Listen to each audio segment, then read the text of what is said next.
ఇలాంటి పాటలు మధ్య మధ్యలో కొద్దిగా ఆహ్లాదంగా చాలా సంతోషంగా అనిపిస్తుందండి వినడానికి.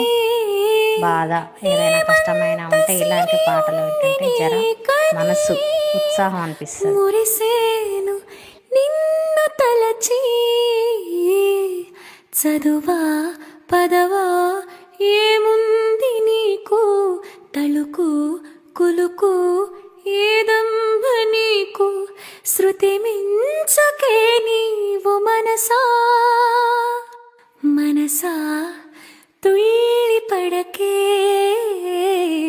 అతిగా ఆశపడకే, అతనికి నీవు నచ్చావు లేదో, ఆ శుభగడియా వచ్చేను రాదో, తొందర పడితే అలుసే మనసు.